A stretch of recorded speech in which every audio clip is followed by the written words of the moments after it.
Minhas amigas e meus amigos, bom dia.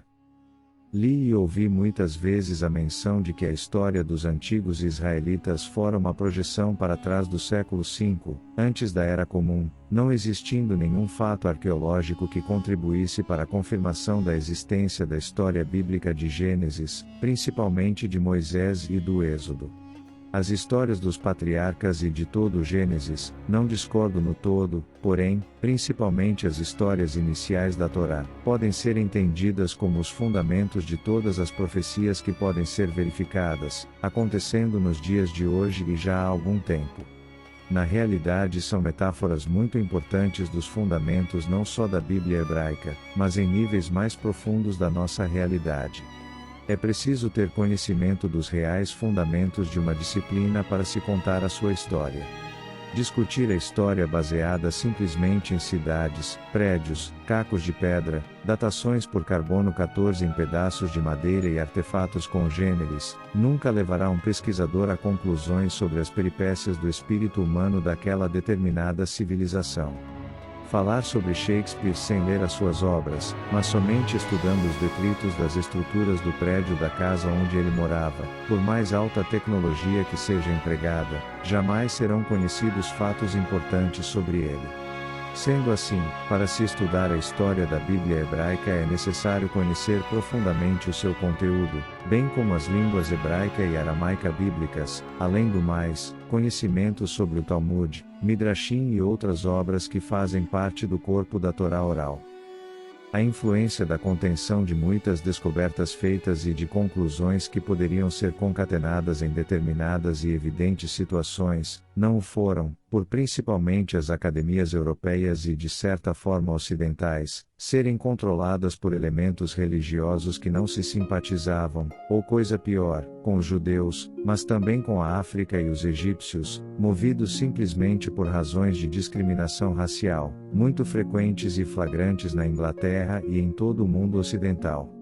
Na África, por exemplo, foram descobertos sítios arqueológicos que demonstraram de maneira inequívoca altos níveis de civilização, mas que muitos deles foram encobertos, deixando-os lá e muitas das vezes foram destruídos para que o seu povo não os descobrisse e pudesse ter algum orgulho de suas origens, para mantê-los em condições de domínio e poderem ser explorados de forma vil, tudo dentro de programas geopolíticos internacionais. Com isso, casos como os da filosofia egípcia que existira milênios antes da grega fora negligenciada em benefício desta última, na verdade sua filha, não se esquecendo que muitos filósofos da antiguidade clássica foram estudar no Egito, que então era a meca da cultura do mundo. A ciência histórica seguiu pelo mesmo caminho, herdando tais nefastos costumes que a orientou em uma objetividade diametralmente oposta à realidade do conhecimento de povos que eram estudados por cientistas e acadêmicos de eminentes escolas e universidades em todo o mundo. Analisar a casca de uma fruta, negligenciando o seu conteúdo, pode levar a conclusões completamente errôneas de sua real natureza. Esse é o caso da arqueologia do Tanar, Bíblia hebraica, em que assisto com tristeza que as pessoas que a têm estudado e se declaram fazer ciência, já de princípio cometem o erro de a olharem como fatos históricos e tentam fazer paralelo do seu conteúdo com a arqueologia, coisa que contrasta frontalmente com a opinião dos mais eminentes estudiosos e sábios judeus, que sempre falaram e falam que ela está muito longe de ser uma narrativa histórica. É na verdade um grande conjunto de relatos metafóricos, figuras de linguagem e narrativas de fatos incluídos em sítios e palcos históricos, mas defasados em tempo ensaiando ocorrências que representam verdades eternas ou mesmo coisas que ocorrerão no futuro. Muitas das vezes ocorrências eloquentes e fantásticas, mas fictícias animando mitos ou mesmo realidades de outras dimensões, não acessíveis às nossas consciências objetivas, criando a necessidade de se fazer darash sobre eles, um termo no hebraico que significa buscar, pesquisar um determinado sentido no texto ou empregando paralelismos com seus próprios ou contextos do Midrash. Nesta busca, Faremos um paralelo com a busca através de palavras associadas e mesmo a utilização do Shorashim, raízes de palavras no idioma hebraico, uma técnica utilizada por Hillel em seus 7 princípios de hermenêutica ou pela Baraita de Rabi Ismael ben Elisha, que é uma extensão dos 7 princípios de Hillel, ambas técnicas utilizadas na compressão dos textos e elaboradas e deixadas pelo Knesset Haggadolah, a grande assembleia, no mesmo momento que comprimiam e editavam os textos da Torá, para colocar a referida cerca em torno da Torá como explicitada mais tarde logo no início do Pirkei Avot, Éticas Pais, Mishnah. Em 1896 foi descoberta a estela de Merneptah de basalto negro na necrópole de Tebas. É muito importante que saibamos que muitas palavras e principalmente os nomes em hebraico, muitas vezes são aglutinações de 2 ou mais palavras ou trechos de palavras ou mesmo de raízes das palavras no idioma hebraico. Um fato notável é que a menção da palavra Israel, na estela é muito poderosa, pois esta palavra em uma de suas significações, é composta por 2 palavras, Yashar, e El, sendo que a palavra Yashar, significa direto, reto e a palavra El significa Deus, sendo em uma só palavra a síntese abrangente de toda a teologia e significação daquele povo cujo objetivo primordial e final é o de ser justo e com isso poder ir em direção a Deus e que em seu mais preciso significado é ir absolutamente reto na direção a Deus. Pegando do ChatGPT o significado de Yashar em hebraico, temos o seguinte, nas próprias palavras do ChatGPT, já traduzidas para o português. Abre aspas. A palavra Yashar em hebraico tem vários significados e pode ser usada em diferentes contextos. Aqui estão alguns dos seus significados mais comuns. 1. Retidão moral. O termo Yashar geralmente é associado à ideia de retidão moral e ética. Pode ser usado para descrever ações ou comportamentos que são considerados corretos e justos de acordo com os princípios morais. 2. Honestidade e integridade. Em muitos casos, Yashar é usado para descrever pessoas que agem de maneira honesta e íntegra, que seguem princípios morais e éticos em suas ações e decisões. 3. Direção retilínea. A palavra também pode se referir a uma linha reta ou direção correta. Por exemplo, Laleh et Yashar significa ir em linha reta ou seguir o caminho certo. 4. Política e governo. No contexto político, Yashar pode se referir a uma abordagem política baseada em princípios morais e éticos. Pode ser usado para descrever políticos ou governos que seguem uma política reta ou justa. 5. Geometria. Em geometria, Yashar refere-se a uma linha reta que não se curva. Fecha aspas.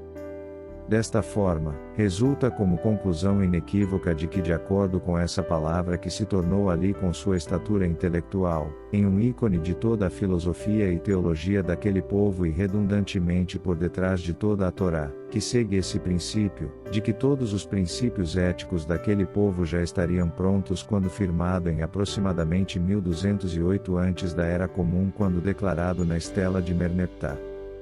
Esse ícone poderosíssimo que encerra essa poderosa significação, seria a maior prova de que toda a sua ética teria vindo de algo alienígena àquele povo, como Deus, por exemplo, através de um Moisés, o profeta, como nos conta a Bíblia, ou proveniente de um dos mais óbvios candidatos alternativos, os egípcios que poderíamos supor, Amenhotep IV, o criador do monoteísmo que morreu em 1336, ou seja, 128 anos antes da publicação da estela, que guarda a frase, Israel está devastada e sem semente.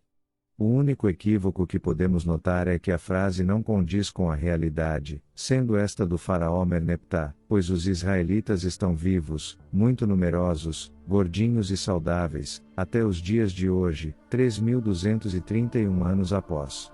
A inscrição em sua estela serviu para projetar aquela civilização fascinante, os israelitas, com seus atributos, aos nossos dias, através do emprego daquele nome icônico que em uma só palavra define os seus objetivos, atributos, filosofia e sua teologia, estando inserida de forma definida e firme na civilização humana. Não poderíamos esperar que um povo nômade, criador de cabras, vivendo de forma precária naquela época, pudesse criar um Deus, toda a sua teologia e filosofia de altíssimo nível intelectual, muito superior a qualquer um de seu tempo e que não é compreendido nem pelos estudiosos acadêmicos atuais, que passam batido pelos seus atributos mais simples e superficiais contidos hoje na Torá. Vemos que a palavra Yashar, que significa reto ou direto, serve sempre para designar retidão, principalmente de caráter, como por exemplo, Yashar, que quer dizer homem reto, se referindo a um homem justo, um tzadik, justo, que muitas vezes é lido na Bíblia e passa-se batido, considerando-se ser uma pessoa normal, porém justa. Longe disso, para a Torá, um tzadik é uma pessoa profundamente estudiosa que conseguiu controlar a sua parte negativa, animal, e atingiu uma condição que os cristãos chamam de santo. Na verdade, na dialética cristã todo tzadik, ou justo, da Bíblia hebraica, pode ser chamado de santo. Vejam que a fórmula, congregação dos justos, quer dizer congregação dos santos, para o ouvido cristão. O problema é que a visão atual de Kedushá, traduzida atualmente como santidade, verdadeiramente, não o sendo, está ainda muito distante da conceituação e abordagem da Bíblia hebraica e de toda a tradição israelita, mas também a própria palavra amor, misericórdia etc. não podemos esperar a sua compreensão, se não dermos um mergulho profundo nas tradições daquele povo, mesmo no passado. A palmeira de tâmaras é uma metáfora muitíssimo ilustrativa disso e muito importante. Ela representa uma, Etziachar, árvore reta, veja-se seu caule apontando reto para o alto, sendo muito utilizada em todo o Tanar, Bíblia hebraica, principalmente porque a própria palavra árvore, possui a mesma raiz que a palavra Utz, conselho em hebraico, sugerindo que a árvore seria uma espécie de aconselhador, e reto, sendo uma imagem mais do que apropriada para representar a Torá. E a representa. Por outro lado, palmeira de tâmaras em hebraico é tomer, em que sua raiz consonantal com significado geral de também subir, ascender, elevar-se, erguer-se, alto, ereto e incensar. Veja-se que os seus frutos ficam no seu topo e são deliciosos, como um prêmio para aquele que se aventure a subir no seu tronco. Veja que isso se assemelha ao Éden, palavra para delícia em hebraico para realmente definir o que é a Torá, a árvore da vida no centro do Gan Éden, jardim do Éden, que deve ser galgada para ser alcançado o Éden as delícias, no seu topo. A metáfora da proximidade maravilhosa da Shekhinah, a presença divina, o prazer absoluto. O eterno êxtase. O princípio da educação grega, a paideia, tem como princípio, o areté ou virtude, na sua excelência, onde uma discussão de Aristóteles belissimamente retratada na obra intitulada O Prazer e os Desejos de Aristóteles de Juliana Artegoza Agio, demonstra a batalha entre os desejos e o prazer, luta perene do indivíduo e das civilizações para se alcançar a excelência ética. Esse pensamento de Aristóteles vem do ideal ou excelência do indivíduo que é retratado da retidão israelita ou Yashar ao El da Torá, sendo essa luta entre Jacó e Edom, a alma divina, Nefesh Elokit, e a alma animal, Nefesh Bahamit, eclodindo como excelência, a retidão Yashar, tornando o homem envolvido na luta como, finalmente, um tzadik ou justo, como acontece com a narrativa de Abraão que se encontra metaforicamente com Melquisedeque, o seu atributo de rei justo, tornando-se um tzadik, pois a palavra rei para a Bíblia hebraica é só uma marca para tzadik, ou seja, a sequência do rei ou melech em hebraico, sendo essa sequência um acrônimo das primeiras letras de Moar, Levi Kaved, cérebro, mente, coração, emoções, e fígado, ou serpente, onde a mente ou razão, manda no coração e este por outro lado, manda na serpente, estando este último representando os instintos ou a alma animal em nós. Veja-se a época em que viveu Aristóteles. É evidente que essa sua filosofia saiu da Torá. Não há razão para espanto da influência judaica na cultura grega. Em um livro intitulado Neshimat Haim, Alma ou Respiração da Vida, do Rav Menashe Ben Israel, 1604 a 1657 da Era Comum, menciona o fato de que Pitágoras seria judeu e que foi discípulo de Ezequiel. Existem outras menções, mas não vamos falar disso agora. Infelizmente o livro está em hebraico e só pode ser comprado na Amazon, na forma de cópia do original. Está bastante deteriorado e com algumas poucas partes ilegíveis. Para quem conhece a língua hebraica é uma boa aquisição. É muito barato. Vindo do Egito por Moisés ou de Amenhotep IV, a narrativa da Torá não errou. Em ambos os casos vieram do Egito, ambos foram príncipes e ambos se distanciaram da cultura egípcia, simplesmente relatados por meios um pouco diferentes. Como sugestão, poderíamos supor que uma eventual saída de alguns escravos canaanitas de Amarna, no máximo 200 pessoas, na morte de Amenhotep IV em 1336, estaria perfeitamente de acordo com a datação da comemoração da Estela em 1208, ou seja, 128 anos mais tarde, dando mais do que tempo para a colonização das populações nômades que vivessem nos campos, ser afetadas em religião e costumes, pela chegada de seus conterrâneos fujões. Isso explicaria a praticamente invisibilidade arqueológica dos agentes modificadores da cultura dos antigos canaanitas daquele espaço, bem como da multiplicação das tribos nômades em sedentárias e adicionalmente a sua organização em cidades, transformando-se em uma nação, a Israel que os egípcios comemoraram a aparente destruição. A importância deste povo, principalmente como guerreiros, deve ter sido significativa, pois os egípcios comemoraram a sua derrota. Caso contrário, não teria sido dada nenhuma importância para o fato.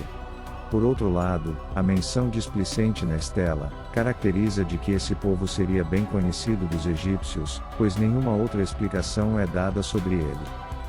Na verdade, o mar se abriu, na Torá, o mar significa conhecimento, como já debatido antes em outro vídeo, para aquele povo que vivia como nômade seja de que cultura for, aquela recebida, pois de pequenos nômades criadores de carneiros e cabras, e através, os seus novos conhecimentos revelados, projetaram-se para uma civilização mais avançada e que já influenciou e vem influenciando o mundo, através da sua impressão indelével, não só na ética e filosofia, mas nas ciências, na música, política, religião e em outros segmentos do conhecimento e da alma da humanidade.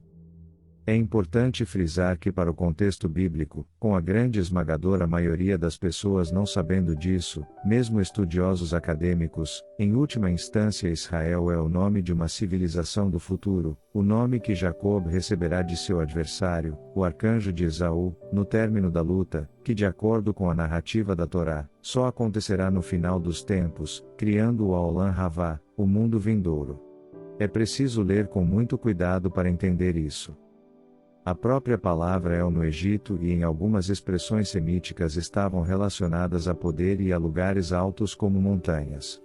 Veja que no hebraico é exatamente a mesma coisa, pois no hebraico El, com Ain, significa cima, ou mesmo sobre, inclusive com o próprio Aleph. Essa expressão, neste caso particular, pode ter vindo importada do próprio Egito.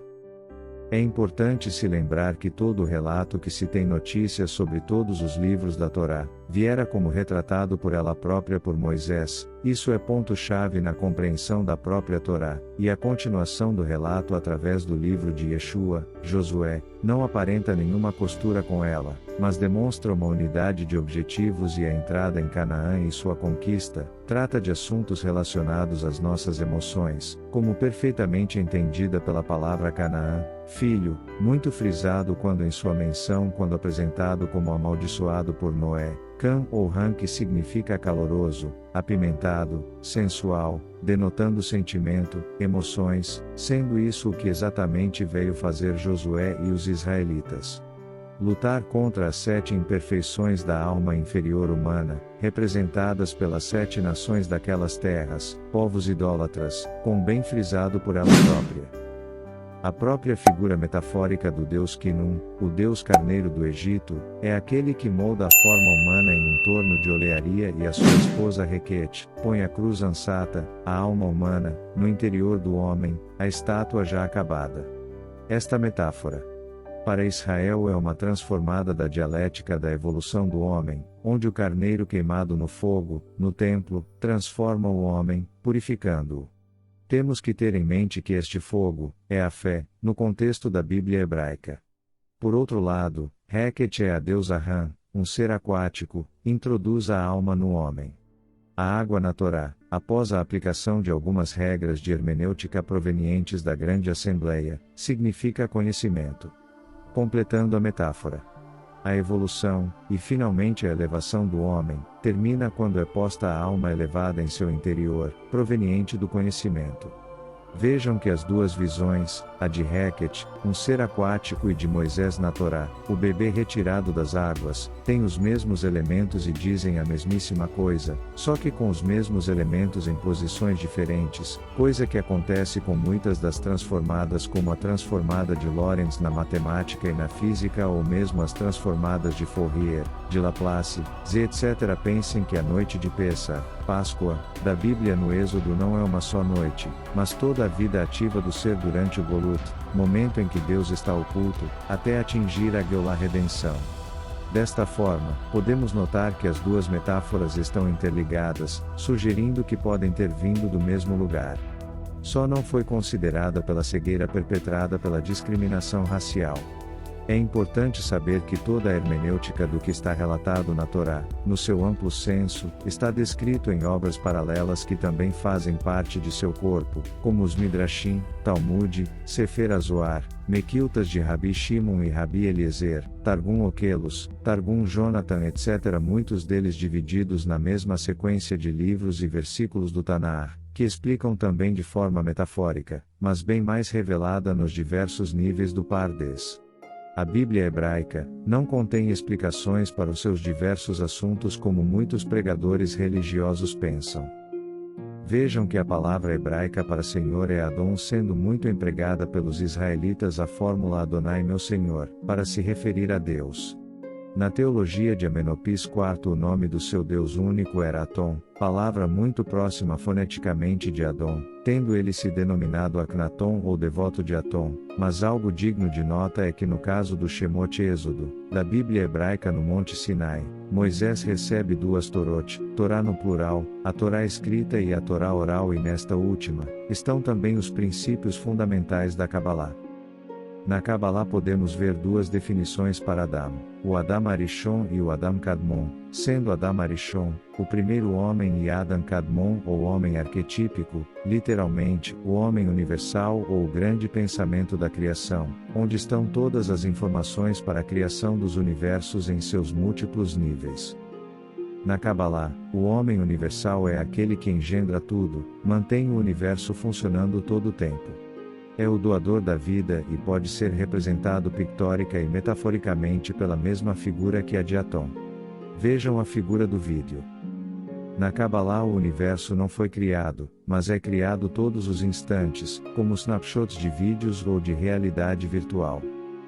Vejam que no seu hino a Atom dá-se a ideia da criação constante. Abre aspas. Quando te levantas, belo, no horizonte do céu, ó Atom vivo, aquele que deu início à vida, quando brilhas no horizonte do Oriente, enches todas as terras com a tua perfeição. Tu és belo, grande, refulgente, elevado acima de todas as terras. Teus raios cingem as terras até aos confins de tua criação.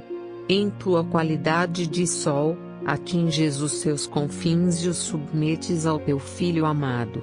Embora estejas longe, teus raios chegam à terra e a todos acariciam-lhes as faces. Inumeráveis são as tuas obras, mas ocultas à vista, ó Deus único sem igual. Criaste, sozinho, a terra segundo tua resolução, assim como os humanos, todos os animais maiores e menores, tudo o que vive sobre a terra e caminha sobre patas, os que estão no alto e voam com asas, as terras da Assíria e de Cuxi, e a terra do Egito. Tu colocas cada homem em seu lugar e crias o que lhe é necessário, cada um dispõe de seu alimento e o seu tempo de vida está exatamente calculado. As línguas são diferentes, pois distingues os povos estrangeiros. Tu estás em meu coração e não há outro que te conheça, com exceção de teu filho Nefer Keperura Waenra, Fizeste com que ela esteja instruído em teus desígnios e em teu poder. A terra vem à existência por obra tua, já que crias as pessoas. Quando te levantas, elas vivem, quando repousas, morrem. És tu o tempo de vida em ti mesmo, vive-se por meio de ti. Os olhos estão fitos em tua perfeição até que te deitas. Todos os trabalhos são interrompidos quando repousas no oeste. Fecha aspas. Veja-se que este Deus Atom é simplesmente uma representação do Deus Supremo, pois em outro verso, ele diz, Tu és Ra, símbolo do Deus único.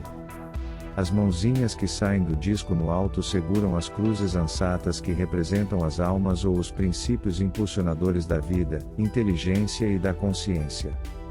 Precisamos ter em mente que na Bíblia hebraica todos os momentos importantes do diálogo dos personagens com Deus são profecias, pois é a única forma de contato do homem com as camadas mais altas do universo e além. Essa é uma das razões dos judeus a chamarem de um livro de profecias. Por outro lado, notamos que as primeiras palavras do Decálogo ou Mandamentos da Torá dizem respeito à idolatria, sendo esta uma representação da exaltação do materialismo, o ídolo de pedra que é na realidade um bloqueador para a ascensão da alma, pois a sua adoração a desorienta da direção ao seu objetivo importante e final, Deus. Podemos notar que esta propriedade afetou muito o desenvolvimento à concepção da beleza, pois as artes da forma na arquitetura e na escultura não progrediram muito na antiga Israel, principalmente a da aparência do ser humano. Não se preocupando o judeu até hoje com a excessiva aparência física. Olhando a figura vemos também que essa era a preocupação de Amenopis IV, pois a representação de sua família é desleixada e displicente na aparência.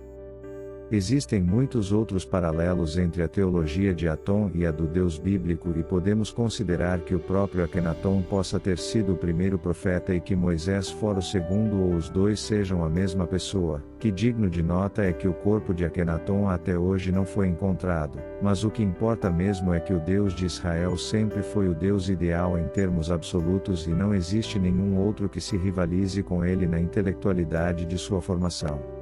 A comparação do Deus de Israel com os deuses daquela época, uma observação estúpida, pois a comparação com bonequinhos e estatuas existentes na época que os canaanitas adoravam, deixa-se evidente que esta prática era de gerações anteriores e a concorrência com o novo Deus deveria ser intensa, como retratado no texto da própria Torá, onde muitas vezes, eles voltavam para os seus deuses anteriores e por múltiplas razões. Traçar algum caminho dentro dessa neblina formada pelos deuses da época é um caminho completamente impossível, principalmente se não forem considerados os seus diferentes atributos. Avançando na mesma direção que a da nossa ciência hoje, com a evolução da inteligência artificial, da matemática envolvida na informação, na conceituação atual da informação como princípio fundamental do universo e os estudos sobre a consciência realizados por grandes físicos da atualidade, despontando que em pouco tempo, a informação dará o seu lugar como fundamento do universo, para a consciência. Saberemos como a mais fundamental parte do universo, a consciência, pode ter formado tudo, as leis universais, a energia, os campos, as formas, a matéria, bem como a espiritualidade. Não fazendo bonequinhos de barro e mágica com a sua vara de condão, mas através da evolução, de interações da própria consciência, onde tudo no universo é relativo e virtual, cuja essência é a dessa consciência absoluta. A partir daí, a luz irá brilhar e teremos certeza do que realmente os antigos israelitas queriam dizer quando descreviam Israel e principalmente o seu Deus. Shana Tová Umetuká.